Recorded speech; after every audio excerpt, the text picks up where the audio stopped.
ইউক্রেনের পর রাশিয়ার টার্গেট হবে জর্জিয়া, মলদোভা এবং বাল্টিক রাষ্ট্রগুলো, এমনটাই মনে করছে ইউরোপ। এই শঙ্কার কথা জানিয়েছে পশ্চিমাদের সামরিক জোট নেটোর সাবেক deputy supreme allied commander in Europe Richard Shirreff সতর্ক করে বলেছেন, ইউক্রেনের লক্ষ্য অর্জন করতে পারলে রুশ প্রেসিডেন্ট ভ্লাদিমির পুতিনের টার্গেট হতে পারে জর্জিয়া, মলদোভা এবং রোমানিয়া। ধীরে ধীরে তা বিস্তৃত হবে এস্তোনিয়া, লাটভিয়া ও লিথুয়ানিয়ার মতো বাল্টিক রাষ্ট্রগুলোতে।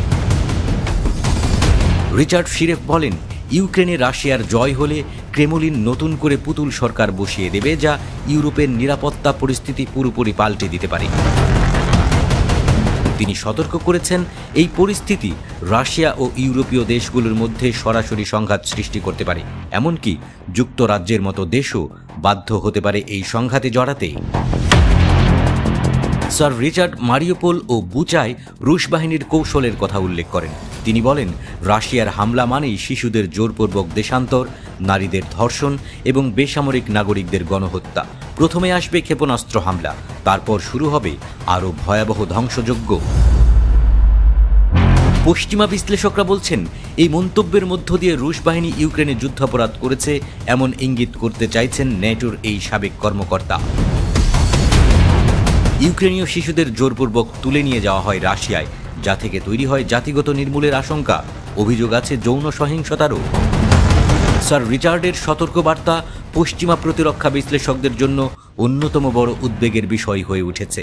যদি ইউক্রেনে রাশিয়াকে থামানো না যায়, তাহলে খুব শিগগিরই ইউরোপ আরও বড় যুদ্ধে জড়িয়ে পড়তে পারে। জর্জিয়া ও মলদোভা দীর্ঘদিন ধরে রাশিয়ার আগ্রাসনের ঝুঁকিতে রয়েছে।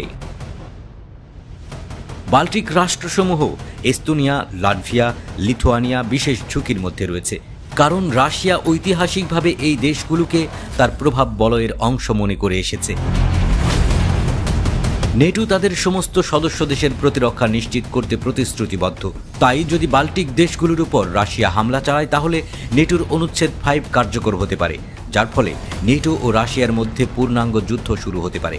স্যার রিচার্ডের বার্তা একদম স্পষ্ট, যদি রাশিয়াকে ইউক্রেনে থামানো না যায়, তাহলে এই পরিস্থিতি সমগ্র ইউরোপের জন্য ভয়াবহ হতে পারে।